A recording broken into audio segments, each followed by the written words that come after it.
This presentation was created for English 9B for PVCS.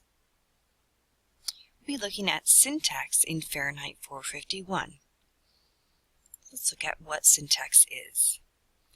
Syntax in literature refers to the actual way in which words and sentences are placed together in the writing.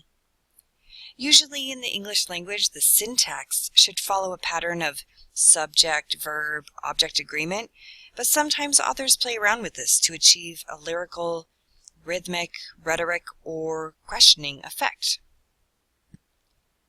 To convey meaning is the function of syntax in literature, but also it's the way the writer utilizes syntax in their text that takes it to a different height. Varying structures can be employed by writers along with diction to achieve certain artistic effects like mood, tone, etc.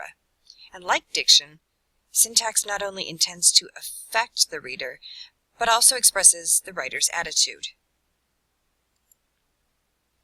Some of the elements of syntax include sentence length. So sentences can be very short and choppy, or sentences can be very long.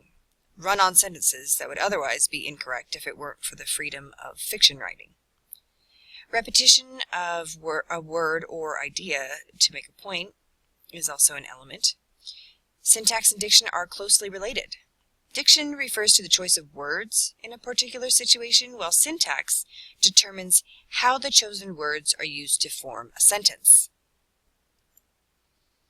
Here's an example of syntax from Fahrenheit 451. The following passage takes place right after Mildred has her stomach pumped. Montag hears laughter from Clarice's home and wants to listen to their conversation rather than the so-called uncle from the walls talking about disposable tissues. One drop of rain, Clarice. Another drop, Mildred. A third, the uncle.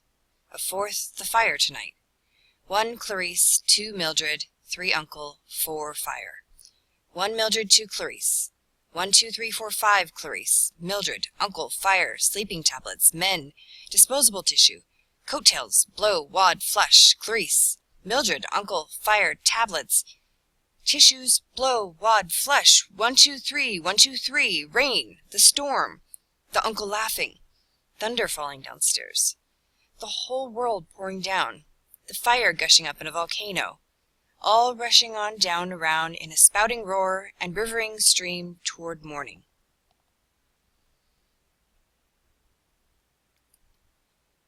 All right, let's take a look at that passage. The first thing we notice about this passage is that it is filled with very short sentences. Most aren't even sentences, they're just words. Bradbury writes this way to make a couple of points.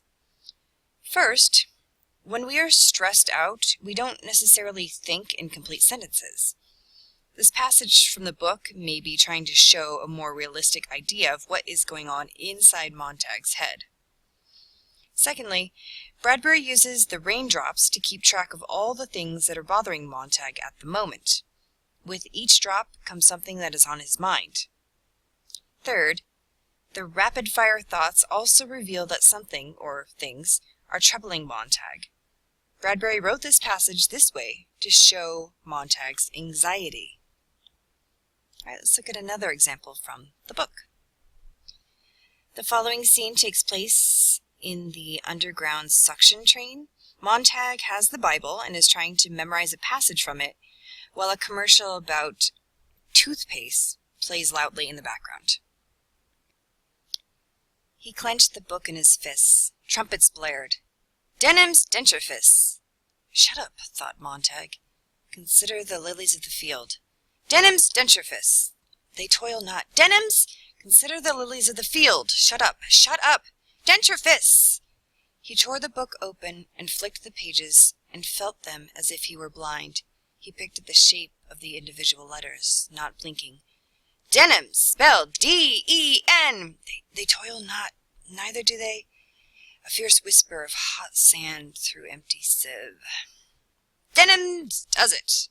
Consider the lilies, the lilies, the lilies. Denham's dental detergent. Shut up, shut up, shut up. It was a plea. A cry so terrible that Montag found himself on his feet. the shocked inhabitants of the loud car staring, moving back from this man with the insane gorged face, the gibbering dry mouth, the flapping book in his fist. All right. In this passage, Montag's mind changes between two thoughts simultaneously: Denham's Dentrifice and the lilies of the field.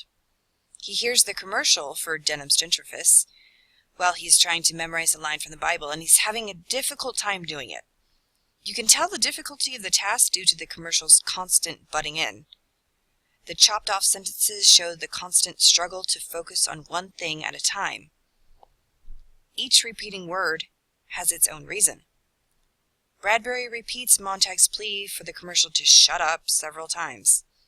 He also repeats the commercial to show how obnoxious it is. He has Montag repeat the lilies so that he can memorize the passage from the Bible.